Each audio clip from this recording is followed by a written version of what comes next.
The second round of the OHL playoffs begin tonight with 3 games. It's exciting because all 4 series in this second round are all division rivalries. So you know there's going to be a lot of intensity once the puck drops tonight on those 3 games. But before that, I've been doing a series looking at the teams that didn't make the playoffs and have already started their offseason plans.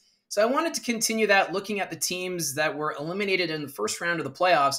And that starts with the Guelph Storm, who were technically the first team eliminated when they were swept by the Sault Ste. Marie Greyhounds. And this season for Guelph, 2023-24, is going to be known as the season of what ifs. There were so many question marks throughout the year after having high expectations coming into this season. They were viewed as one of the teams that could compete for top spot in the Midwest Division, but it started off with Matthew Poitras. He went to the Boston Bruins training camp and ended up sticking around. And then it was, does he come back?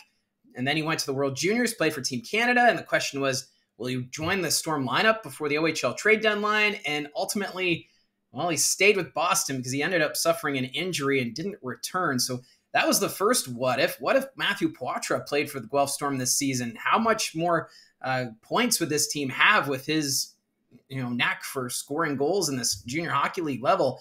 And then they also had the injury bug. It started off Cam Allen. He did not start the season. He was supposed to come back in December, but his return kept getting pushed back and delayed. And then there was more injuries on top of that with key players out in the lineup.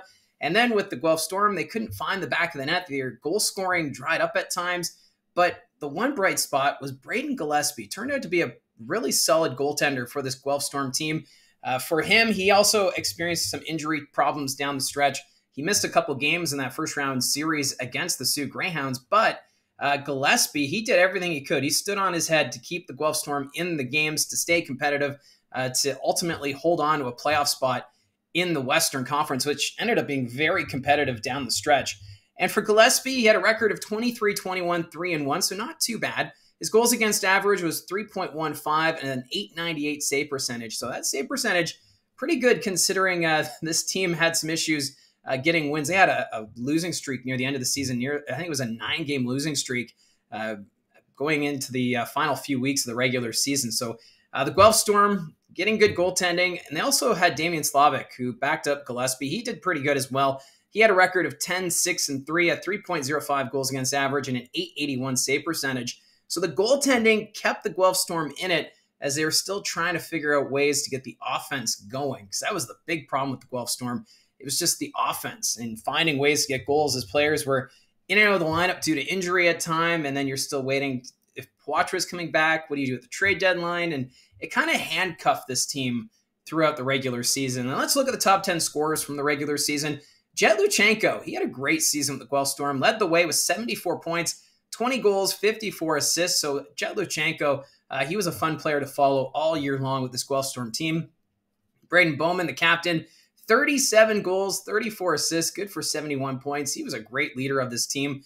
And then Jake Carabella, another fun player here with the Storm. The Storm had such great talent. It just wasn't clicking with the offense. Carabella, 25 goals, 30 assists, good for 55 points. Max Nemesnikov, he had 24 goals, 26 assists, good for 50 points. And of course, Nemesnikov ended up being suspended after game number 1 when he delivered that hit on Jack Beck of the Sioux Greyhounds. So that was a big loss in the postseason for them. Then you had Michael Bushinger. He had 10 goals, 37 assists, good for 47 points. Xander Vecchia, who they picked up from Mississauga Steelheads, he had 10 goals, 26 assists, good for 36 points on the season. Charlie Paquette, 21 goals, 14 assists, 35 points. Vilmer Ulrichsen, I like this name, 17 goals, 16 assists, good for 33 points. I liked it when the Storm were in Barrie and could call Ulrichsen's name. It just sounds like such a medieval kind of name, like a knight, Sir Ulrichsen of wherever you want to be from. I like calling his name. Then you had Brody Crane. He bounced around the league this season, 10 goals, 14 assists, 24 points.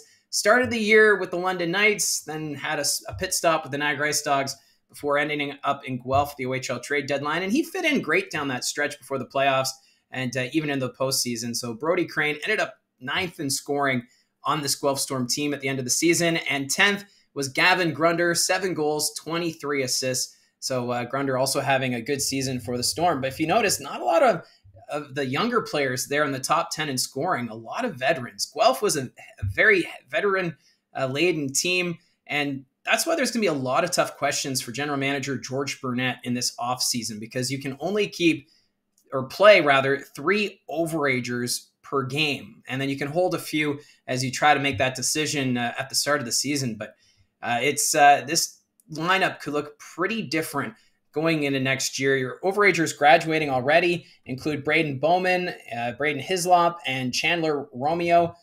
But the OA candidates, here they are. I'm going to list them off. It's long. Jake Carabella, Ryan McGuire, Gavin Grunder, Matthew Poitras. He's still listed on the roster, but highly unlikely as an overage candidate for next season, but I still put him here.